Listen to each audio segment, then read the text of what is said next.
action. Quick and lethal.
What luck.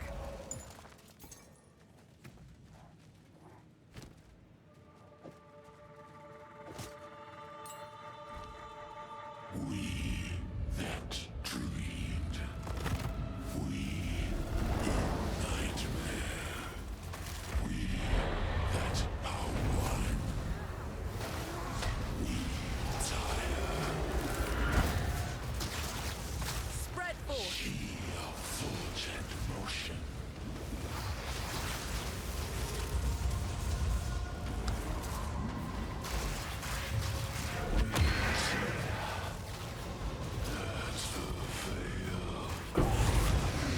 We that fail.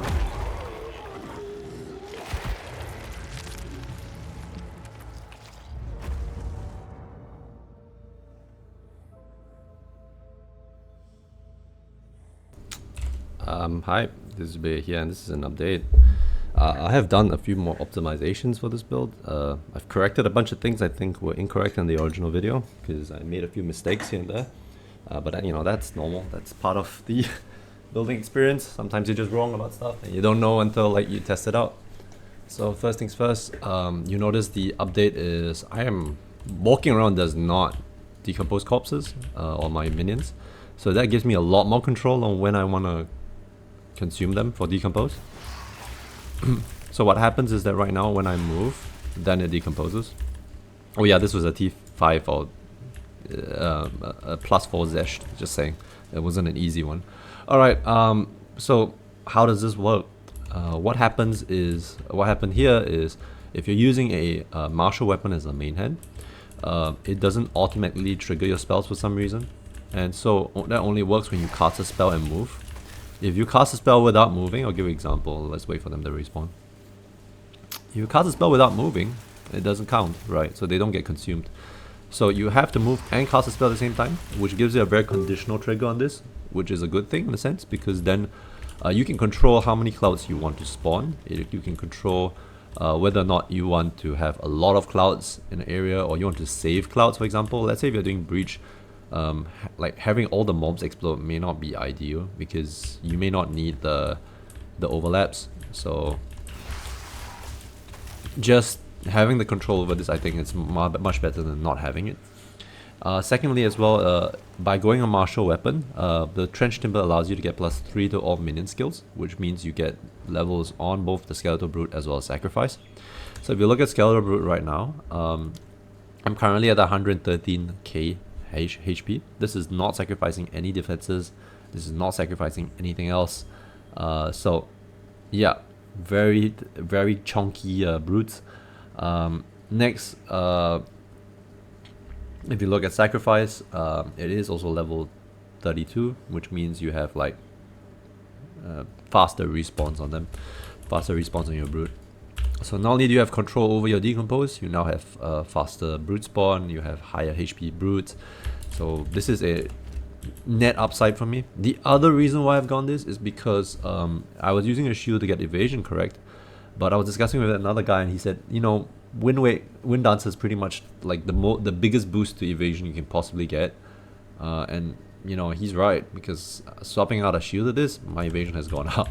Evasion is now at 91%, it is at 28 without dodge, 31 with dodge, which means I have an 80% move speed at all times. Very smooth. I can probably bump this up if I wanted to, but I have to drop damage because I would need jewels for evasion instead of like magnitude of poisons or minion life. I've also had a few discussions with I forgot one guy who I chatted on in the original video. He said that faster acting toxins is better, and he's absolutely right. So I've unspec'd out of this and gone to fast acting. I might actually remove this and go into leeching, but right now I've taken it off because for mapping I really want to what's the term for it? I want an ability to like control when my life goes down, and then I can get the overshield. My overguard is now at 7.3k, which is an insane number, which means my total EHP pool is close to 10k without any ES mechanics. Of course, overall flask is expensive, but you know, you pay for it. So I moved out of CI as well, so I stopped using the CI jewel because I no longer need pure chaos, and Wither Away is just it's a nice DPS boost, but it's not really substantial. And what this gives me is another socket, because I'm running in a Dawn, another socket's always beneficial.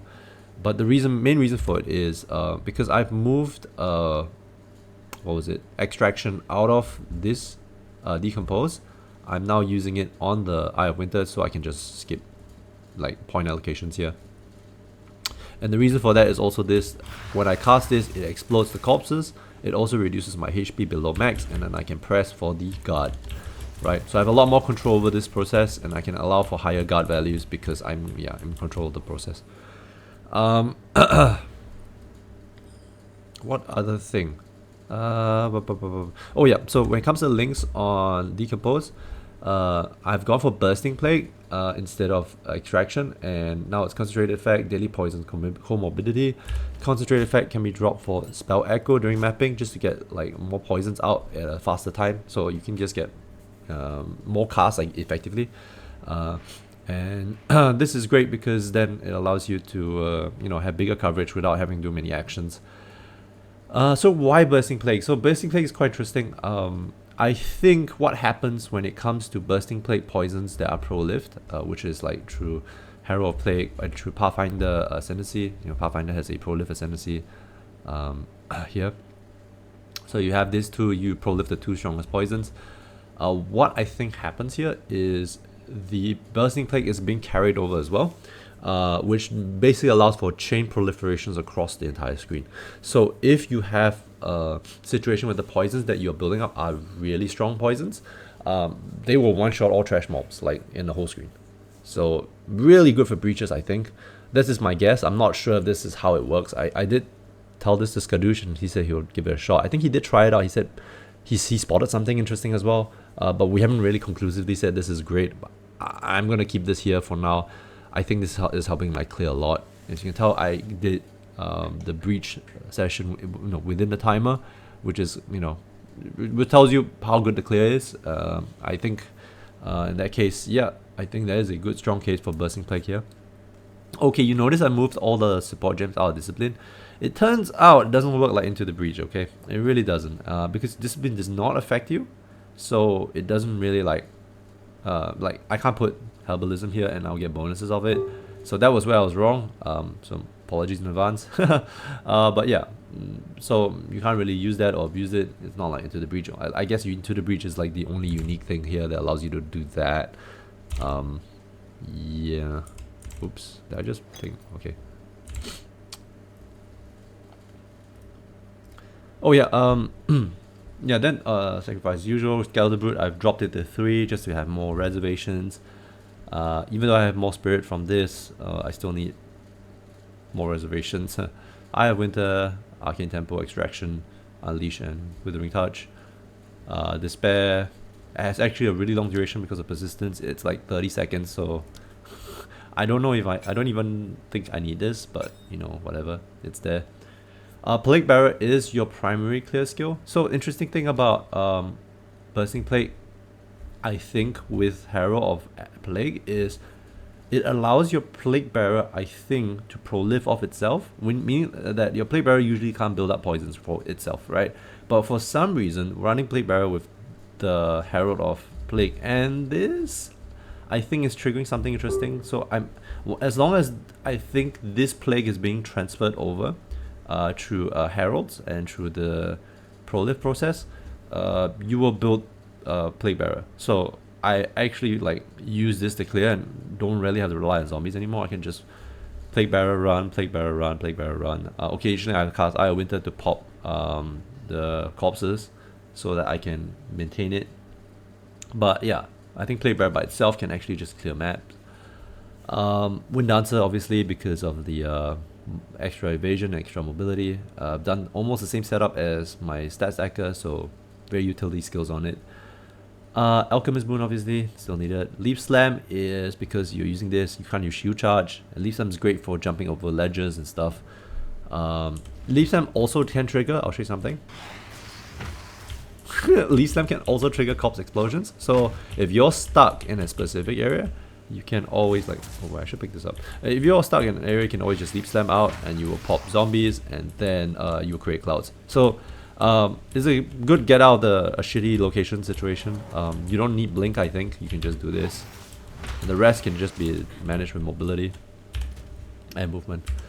Okay, and what else? Yeah, and Herald of Plague, I've added that in just to get better prolifs of this new combination of stuff. Yeah.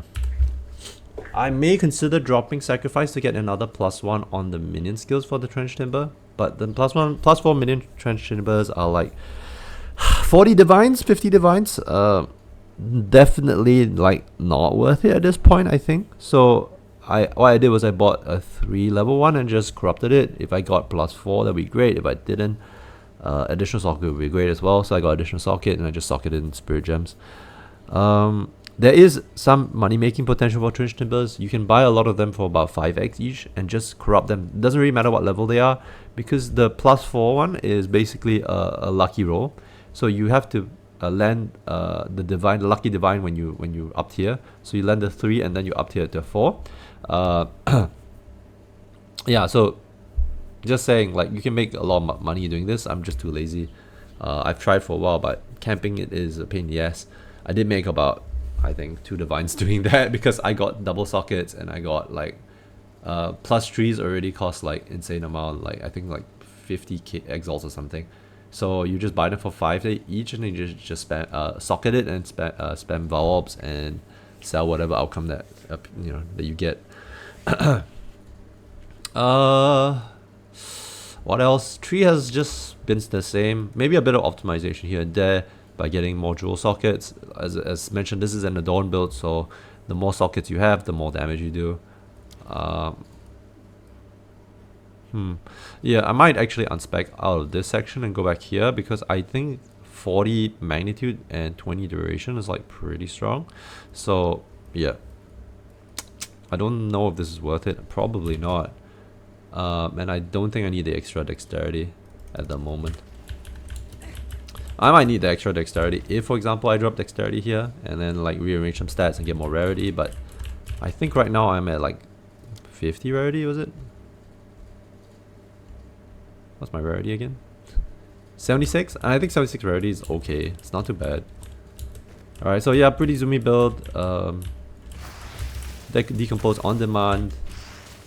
2 ways of decomposing. You can also use Despair if you want, but honestly, Despair is kind of meh compared to Eye of Winter in terms of mapping damage. Yeah, so you just Leaf Slam to proc Eye of Winter, to proc Decompose, Eye of Winter to proc Decompose, Herald of Plague Nova to just as a quick way of. I think Plague Nova also procs Decompose, by the way. So you just Plague Nova run, Plague Nova run, Plague Nova run, and yep, is a pretty zoomy build in that respect.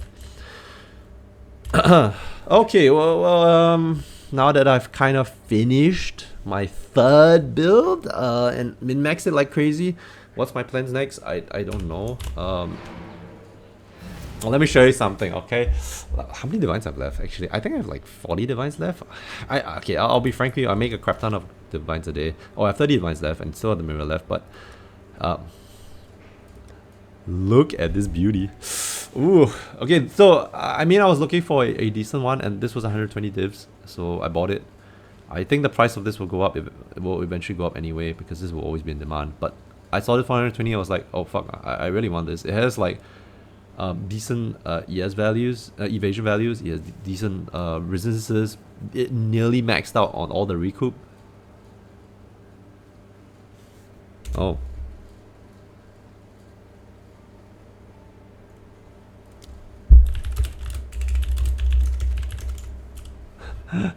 And yeah, this is minus 4.3 seconds to cooldown, so I will be considering doing a temporary setup. I have some skills, I'm quite interested in working with this, but I haven't really like figured it out. So this will be the last build. I promise you this will be the last build. Holy shit, POE is just so fun to play. But yeah, this will probably be the last build. Let me see if I can think of something. I really want to make an ice wall build, and I might actually get to doing that. But yeah, we'll see. All right. Hope you guys enjoyed this video. Hope this has been informative for you. If you want to run a poisonous or run a decomposed poison setup, I would still suggest you go for Skadoosh. I think Skadoosh has probably the best budget way of building this. I think you can build his setup in like 20 to 30 divs, maybe lower. This is just if you really have a lot of currency, you want to min-max, and you want like. I personally will run this, like I'll still run this after the stat stacker gets nerfed. You want the funny thing is, my stat stacker still has all the items on it. Wait, will it bug out? Can I actually... Yeah, it bugged out, so... yeah, well, I'm gonna probably just stop the video here. Alright, see you guys. I'm out. Hope you enjoy yourselves over this new year, and peace. Bye.